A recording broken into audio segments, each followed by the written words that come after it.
Bienvenue sur cet atelier des 10 règles d'or pour réussir son e-commerce. Atelier que j'ai eu la chance de pouvoir animer lors de la Paris Retail Week du 19 septembre 2023. Alors à la demande générale, j'ai pu effectivement réenregistrer cet atelier pour celles et ceux qui n'auraient pas pu être présents. Donc voilà, je suis ravi de pouvoir refaire cette petite conférence avec des conseils avisés, je l'espère, qui vous aideront dans votre activité. Donc, sans plus attendre, cet atelier a été réalisé en partenariat avec e-commerce Nation. E-commerce Nation, donc c'est un web média que vous connaissez probablement, qui propose aussi une formation e-commerce 360 degrés en e-learning avec un certain nombre de coachs et d'experts e-commerce dont je fais partie. Donc j'aurai plaisir à vous retrouver en coaching personnel ou en coaching de groupe sur votre projet d'e-commerce. Alors, pour ma part, je suis donc Vincent Druel, consultant e-commerce. Je pratique l'e-commerce depuis 2006, d'abord en e-commerçant sur OS Commerce et PrestaShop, sur la vente et la pose d'équipements sportifs. J'ai ensuite rejoint une agence pendant 4 ans où j'ai accompagné des belles PME et grands comptes comme Coca-Cola par exemple pendant plus de 3 ans. Et depuis 2016, j'ai donc créé Veridigital, qui est un collectif de freelance qui vous accompagne donc dans la création de votre projet, mais aussi son développement. Vous pouvez me suivre sur LinkedIn, hein, vous tapez Vincent Druel, et nous pourrons du coup converser facilement. N'hésitez pas aussi à laisser des commentaires sur la chaîne YouTube et la suivre pour avoir la primeur de nos conseils et interviews et d'autres contenus intéressants que vous pourrez retrouver qui enrichiront votre expérience d'e-commerçant ou d'entrepreneur en digital. Alors, quelques chiffres clés autour de l'e-commerce. Bon, ce sont près de 200 000 sites aujourd'hui actifs en France, avec un panier moyen autour de 60 euros. Il faut savoir que la majorité des Français ont confiance dans les transactions en ligne et commandent régulièrement. Malgré tout ça et cette facilité d'accès à l'e-commerce, on se rend compte que 63% des e-commerce sont rentables. Ça veut dire que 37 ne le sont pas, perdent de l'argent.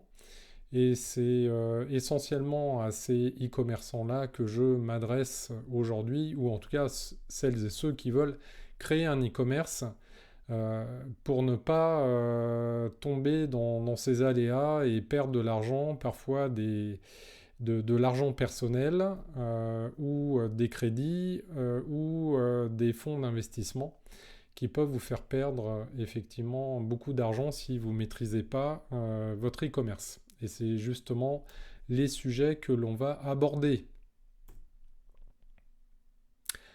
Alors, 10 règles d'or plus une en bonus. Donc les 10 règles d'or. Bon, vous allez voir, c'est du bon sens. D'abord, ou en même temps que l'offre, hein, c'est de travailler vos cibles. Pourquoi? Parce que la cible vous permettra de savoir exactement à quoi vous répondez. Quel est le problème ou la frustration de votre client? Alors ça, c'est très vrai dans le B2B. Dans le B2C, un peu moins. On a quand même une notion plaisir, compulsion d'achat, qui évidemment peut parfois dépasser les simples critères pragmatiques que peut avoir une cible. Maintenant, plus vous connaîtrez votre cible, et plus votre communication sera efficace.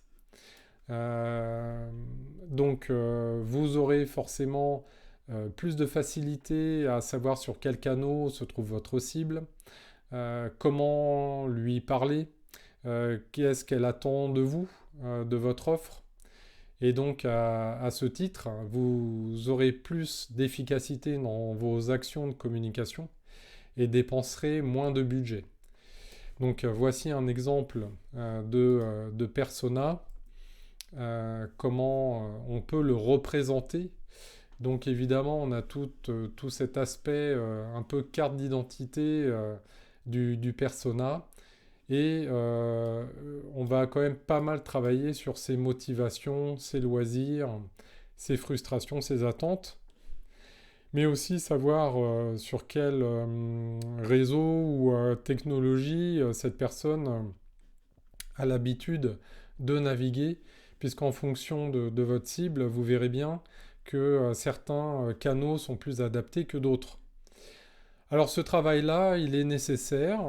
Vous verrez que vous n'aurez en général pas qu'une cible, mais plusieurs. J'ai certains de mes clients qui ont 9 cibles différentes. Voilà, jusqu'à une petite dizaine de cibles. Parce que l'offre est importante et parce que les cibles pour cette même offre peuvent être variées. Donc c'est important de parler aux seniors différemment qu'à la Gen Z aussi. Voilà, la première règle d'or, c'est vraiment de concevoir, de bien identifier, de concevoir vos personas.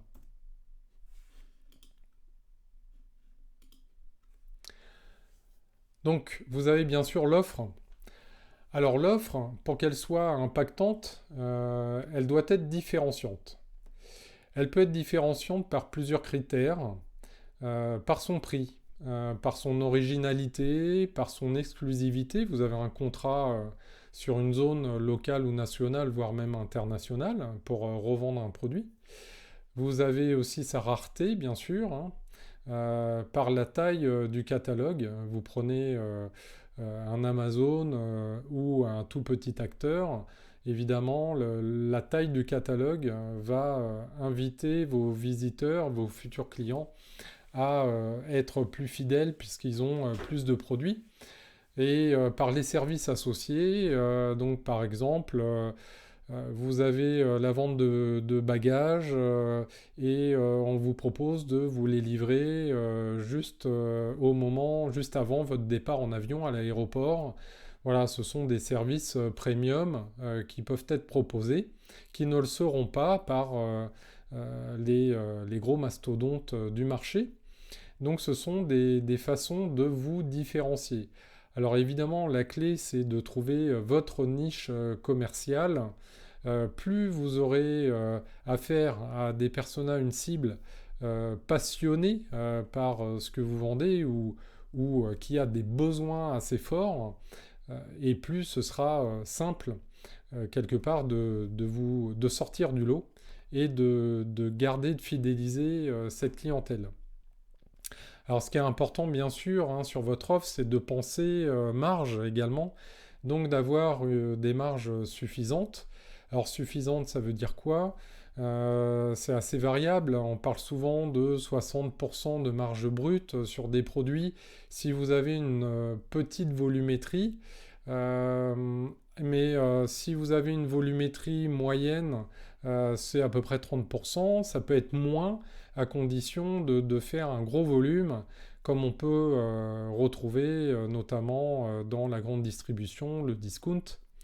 Euh, donc voilà, ces marges-là c'est à calculer hein, en fonction de vos paniers moyens, du volume de chiffre d'affaires que vous souhaitez réaliser, et donc de définir finalement si avec ces marges-là, vous aurez suffisamment de quoi investir dans votre communication notamment.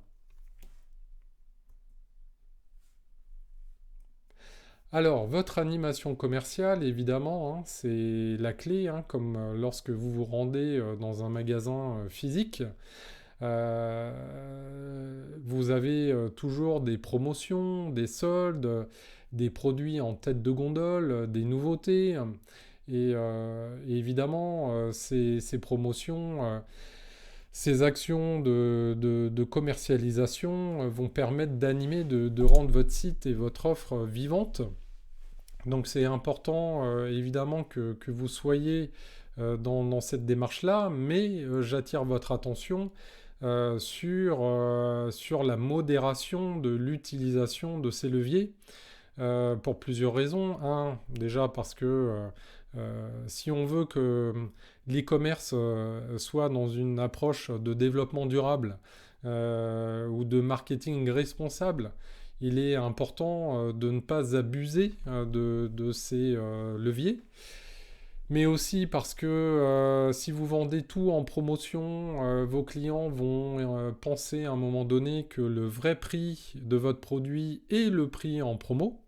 Donc ça risque de dévaloriser votre marque et votre offre. Euh, voilà, donc après, c'est à utiliser donc avec modération, du franco de port, des codes promo sur de la newsletter, des choses comme ça pour conquérir, acquérir au moins votre premier client et trouver des leviers de fidélisation sur des programmes de fidélité ou de parrainage ou autres.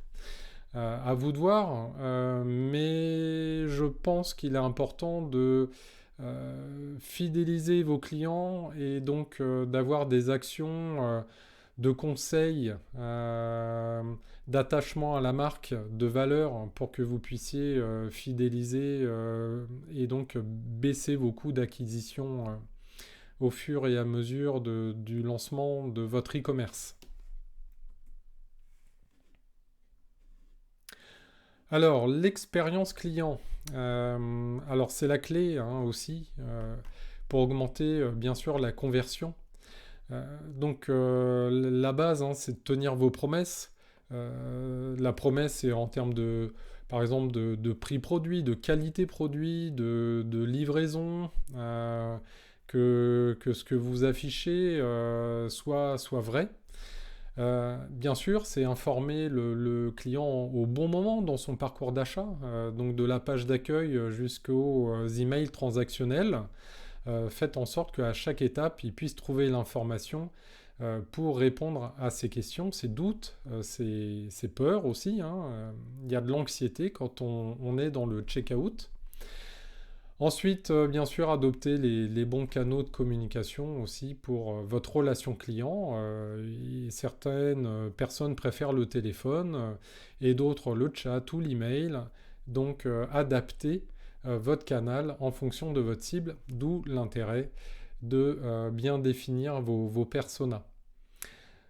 Et puis, moi, je suggère en fait les e-commerçants d'avoir une relation spécifique avec ses clients et de les transformer en consommateurs, comme le fait très bien la marque Asphalt, qui demande à ses clients de remplir des formulaires pour concevoir le futur t-shirt ou pull ou jean parfait.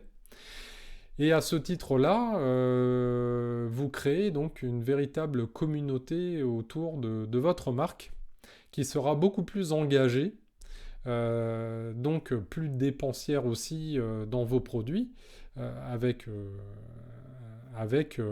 bien sûr une certaine efficacité dans ce procédé-là. C'est durable et c'est beaucoup plus efficace du coup en termes de conversion et de fidélisation.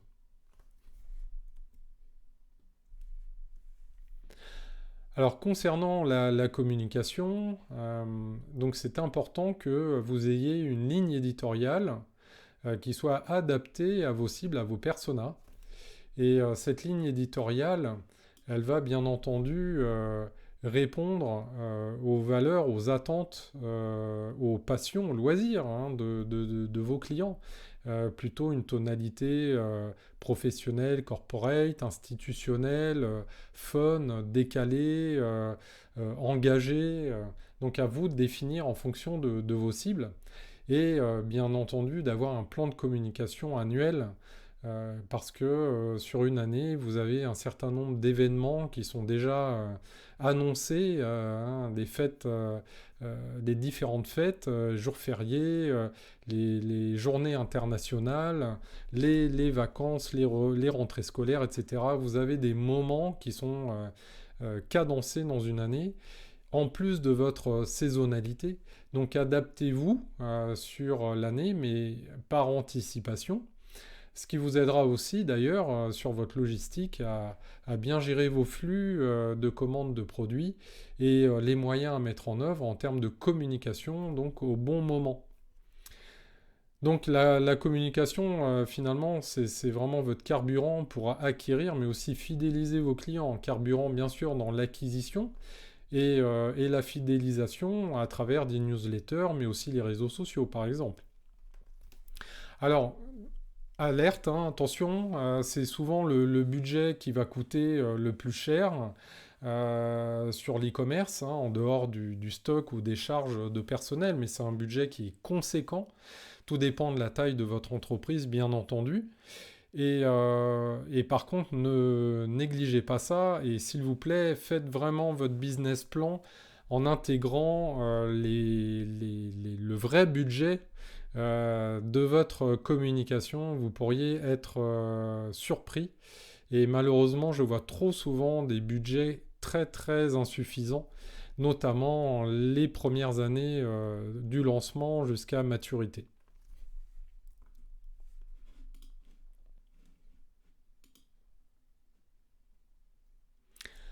Alors bien sûr, un e-commerce en logistique, ça n'a pas de sens, à moins que vous vendiez des produits numériques ou des services.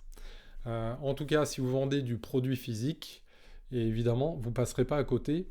Alors plutôt garage ou entrepôt, là tout dépend de votre stade de création, de votre taille, de votre ambition et de vos modalités aussi, hein, parce que si vous faites du dropshipping, c'est-à-dire permettre à des fournisseurs de gérer le stock et la livraison également, pour vous, bien, ce sera délégué.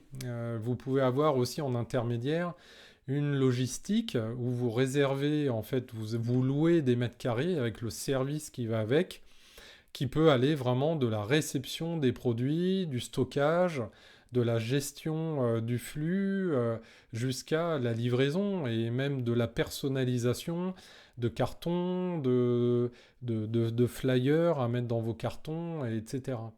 Sans oublier même le SAV. Il y a certains logisticiens qui intègrent des call centers pour gérer votre SAV. Bon, bien sûr, tout cela a un coût, hein, donc c'est vraiment là où j'apporte votre attention, c'est de bien maîtriser vos coûts de logistique et votre business plan doit évidemment intégrer ces données-là. Pas seulement le stockage, les mètres carrés, l'électricité, la main-d'œuvre, mais aussi bien sûr tous les frais liés à l'achat de petits matériels, les cartons, scotch, etc., l'impression, les machines. Bref, vous avez un certain nombre de choses à prendre en compte. Et évidemment, les frais de livraison. Donc là, je ne peux que vous inviter, encore aussi en fonction du persona, de ces zones de chalandise, c'est plutôt urbain, rural, etc., à proposer des modes de livraison adaptés aussi à vos produits. Et puis, autre particularité produit, c'est son poids, sa fragilité, si c'est un produit avec des dates de consommation, si c'est un produit vivant. Donc, vous aurez des spécificités dans votre logistique et votre transport qui peuvent gonfler les coûts. Donc, vraiment anticiper au maximum ces informations-là. Alors bien sûr, l'e-commerce c'est du digital, donc vous aurez besoin d'outils digitaux et pas que, hein, si on parle de la logistique notamment. Maintenant, c'est important quand vous choisirez un outil d'e-commerce. Donc on appelle ça un CMS, comme Shopify, WooCommerce, PrestaShop, Magento et bien d'autres. Vous avez des modèles économiques comme Shopify qui est en SaaS, qui sera un loyer avec une commission sur chaque vente. Et vous avez le modèle open source avec WooCommerce, PrestaShop, où vous avez à héberger le moteur, hein, le CMS, et ensuite vous aurez des frais de maintenance pour la mise à jour de votre solution. Si vous déléguez ça, si vous êtes développeur, c'est peut-être quelque chose que vous pouvez gérer. Voilà, donc vous pouvez l'internaliser ou l'externaliser. Après, à vous de calculer en fait en fonction de la volumétrie de commandes, ce qui sera le plus rentable. Il est probable qu'il y ait un seuil à partir du moment où le open source soit peut-être plus économique. Mais il peut y avoir d'autres avantages aussi dans le SaaS. Donc c'est vraiment à prendre en fonction de vos fonctionnalités dont vous aurez besoin, de l'évolutivité de la solution. Si dans 3 ans vous estimez devoir vendre à l'international, vous aurez besoin du multilangue, peut-être de fonctions personnalisées, mais aussi vous synchroniser avec d'autres outils comme un ERP, un CRM.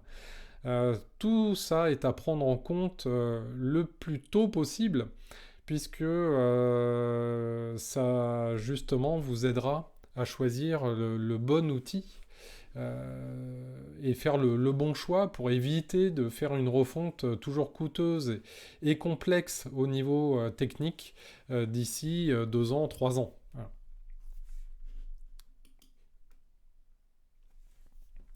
Le juridique, on n'en parle pas souvent, et pourtant, c'est un indispensable parce que de toute manière, vous ne pourrez pas vendre si vous n'avez pas de conditions générales de vente. Enfin, si, vous pouvez, mais vous risquez effectivement des problèmes si vous ne spécifiez pas les règles du jeu dans votre relation commerciale avec votre client et vous-même. Donc les CGV de toute façon sont aujourd'hui clairement obligatoires au même titre que les mentions légales, la politique de confidentialité, oui, le RGPD, hein, vous savez, ce petit bandeau de cookies, et ces fameuses lignes avec des cases à cocher sur les différents formulaires qui sont clairement obligatoires.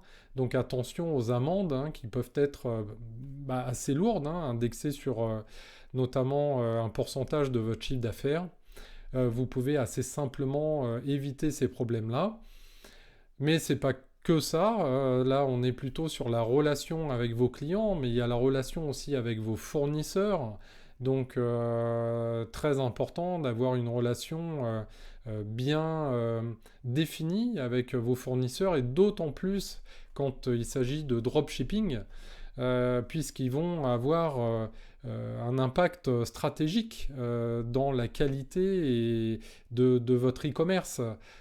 Donc bien gérer les stocks, la pro, la livraison, ce sont des éléments stratégiques pour votre e-commerce. Bien sûr, si vous faites de l'import-export, d'autant plus avec des contrats avec le pays étranger, avec la politique et les règles d'usage qui se font, qui se pratiquent.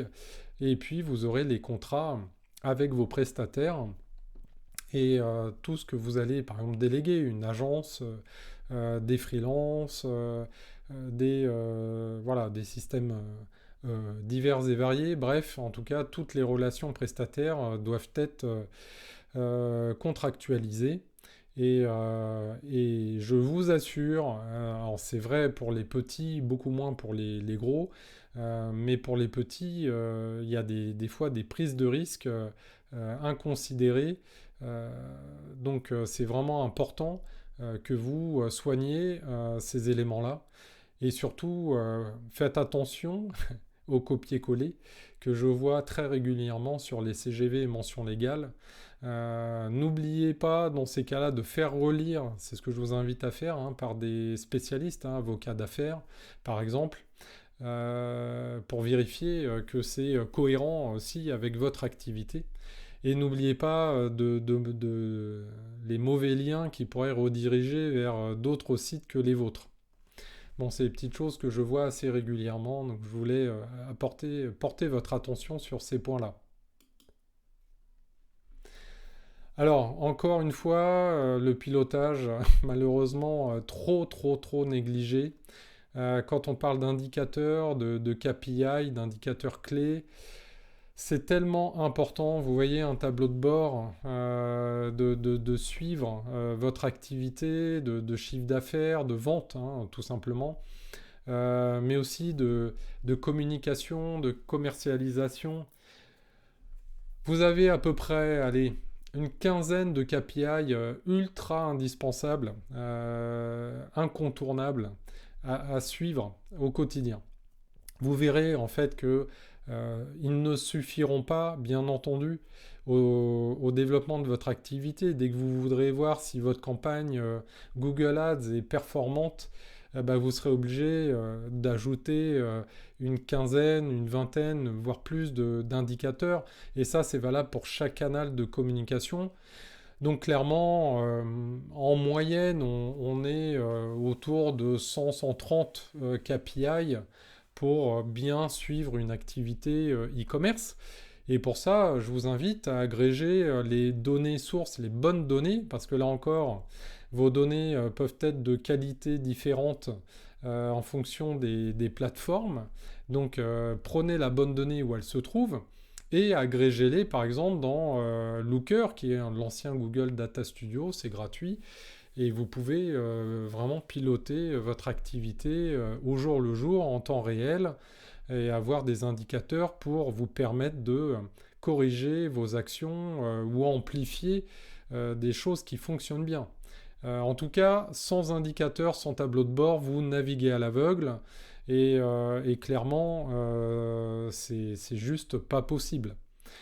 Beaucoup d'e-commerçants ne mettent pas souvent de KPI juste par déni. C'est-à-dire qu'ils ont, je pense, peur d'avoir une certaine objectivité sur des indicateurs sur lesquels ils savent que c'est moyen, voire pas bon du tout. Et souvent, c'est le cas sur les campagnes Google Ads qui peuvent avoir un bon ROAS, c'est-à-dire un rapport entre la dépense budgétaire et le chiffre d'affaires généré qui semble bon, mais par contre, qui n'a pas un bon ROI, donc pas de marge. Donc ça peut être très compliqué. Voilà, donc tableau de bord impérativement, et je dirais que c'est même en fonction de vos objectifs des choses à définir, le plan de tagage hein, et de KPI à définir en amont dans votre projet e-commerce.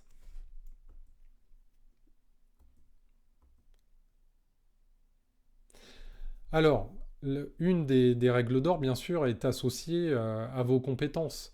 Alors, d'autant plus si vous êtes tout seul. Clairement, vous ne pourrez pas être bon partout. Donc, ce qui peut paraître contre-intuitif, c'est de déléguer là ce que vous maîtrisez, là où vous êtes bon. Oui, c'est contre-intuitif, mais vous aurez plus de facilité à piloter un prestat sur des choses que vous maîtrisez. Je vous invite à monter plutôt en compétences petit à petit sur ce que vous ne maîtrisez pas pour expérimenter et ensuite, bah, pourquoi pas vous faire aider, vous faire former hein, dans cette démarche-là. Et petit à petit déléguer. C'est en général ce qui est conseillé. Alors c'est vrai qu'il y a aussi une notion de posture, de mindset quand on est entrepreneur et qu'on se lance dans un e-commerce. C'est bien d'avoir des capacités naturelles à vendre, à communiquer. C'est vraiment la clé. Ensuite, le reste, c'est de l'acquisition de compétences plus techniques et ça se fait.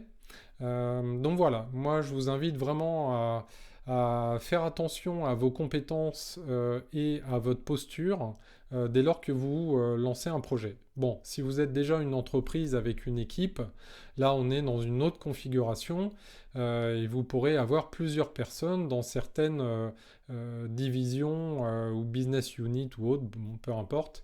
Mais là par contre, la clé, c'est de faire communiquer toutes ces compétences-là, donc d'avoir une bonne gestion de projet et surtout des tableaux de bord que chacun puisse exploiter déjà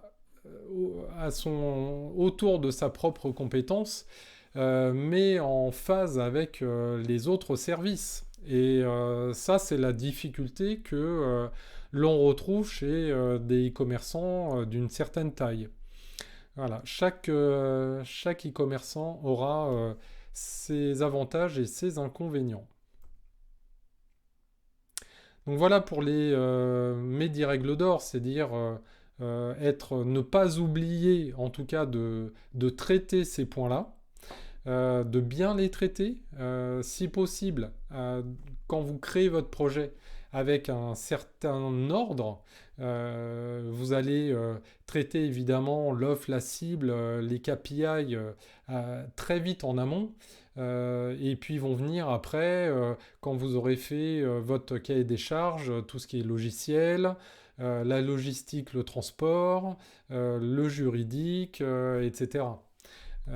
Donc il y a aussi une planification dans la création de votre projet.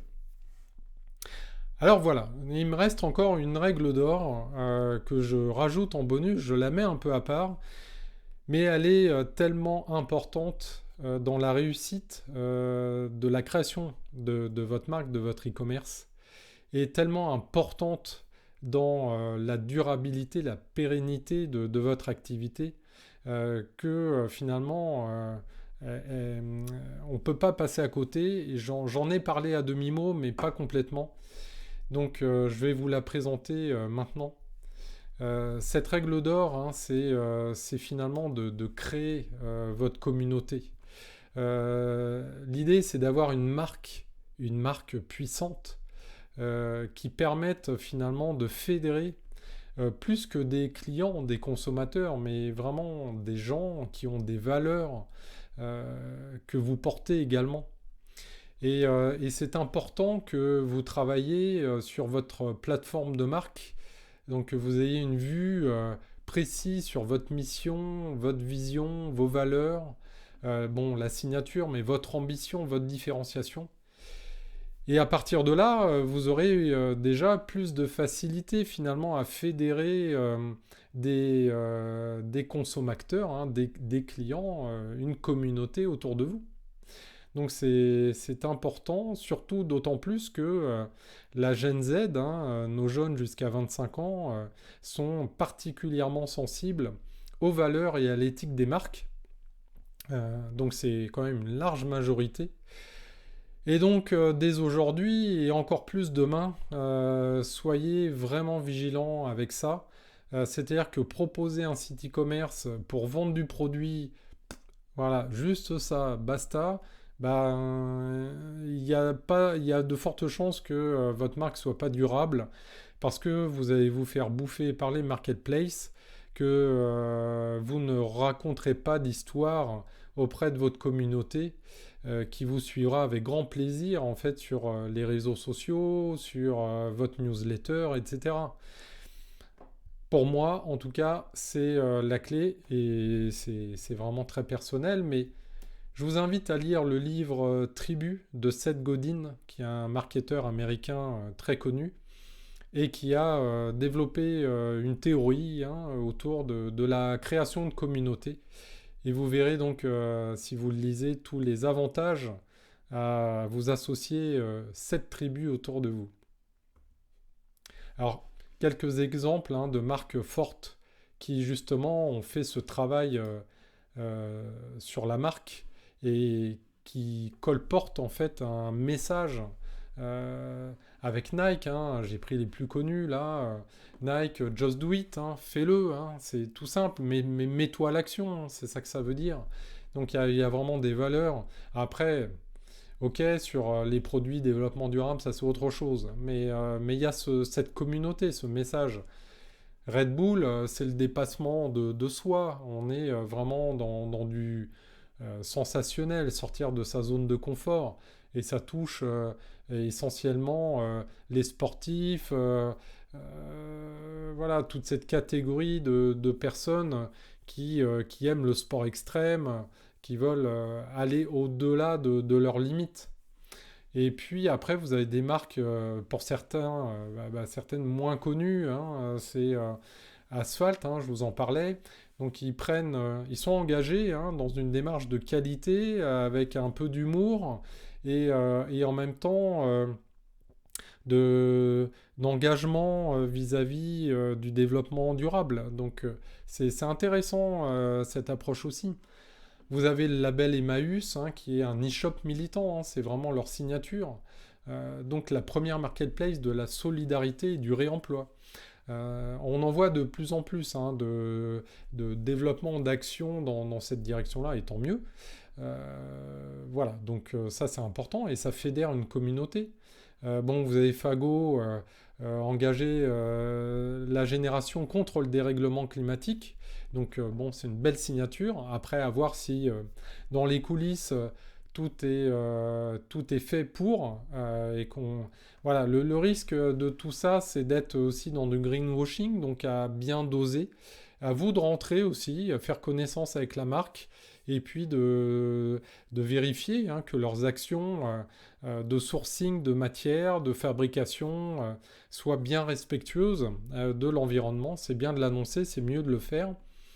Vous avez Patagonia, hein, une marque connue aussi, qui est très engagée dans le message, hein.